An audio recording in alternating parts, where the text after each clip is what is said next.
ஓம் சக்தி. சக்திகள் அனைவருக்கும் என்னுடைய அன்பான வணக்கம்.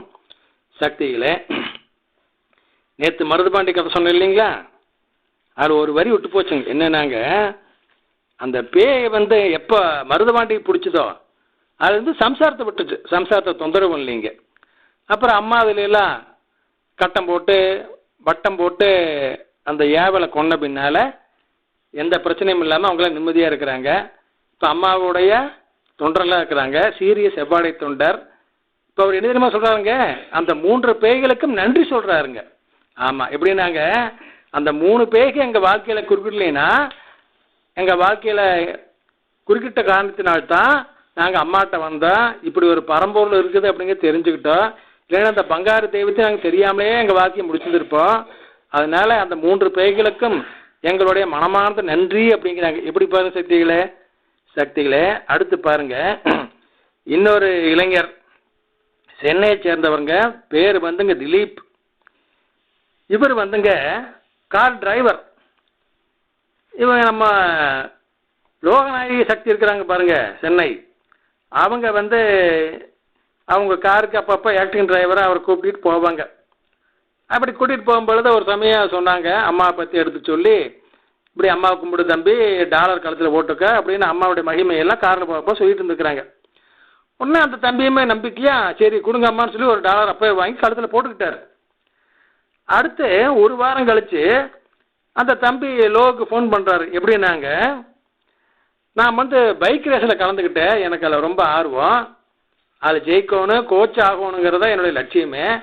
அது முதல் ரவுண்டில் நான் ஜெயிச்சுட்டேனுங்கம்மா. அம்மா டாலர் போட்ட உடனேயுமே அம்மாவுடைய கருணையினால் நான் ஜெயிச்சிட்டேன். ஆனால் அதுக்கு பின்னால் ஒரு சின்ன ஆக்சிடெண்ட் ஆகி அதில் அந்த டாலர் தெரிச்சு போயிடுச்சு, 910 கிடைக்கல. அதனால் எனக்கு மறுபடியும் ஒரு புது டாலர் கொடுங்கன்னு சொல்லி அதே மாதிரி அவங்க வீட்டுக்கு வாங்கி 2வது ஒரு புது டாலர் கழுத்தில் போட்டுக்கிட்டாருங்க.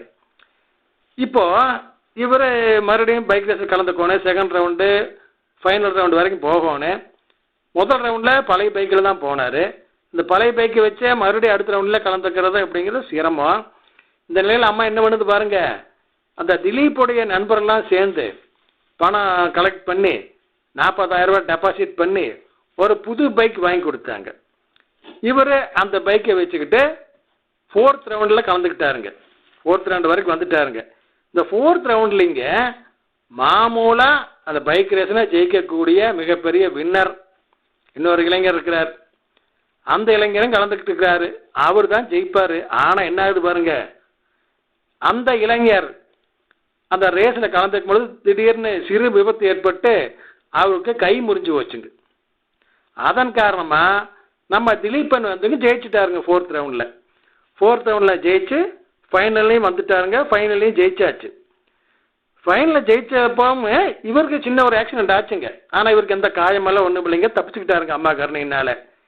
ஃபைனல் ரவுண்டில் ஜெயிச்சு முடிச்சு வின்னர் ஆன காரணத்தினால அவரையே கோச்சாக போட்டுக்கிட்டாங்க இந்த பைக் ரேஸுக்கு.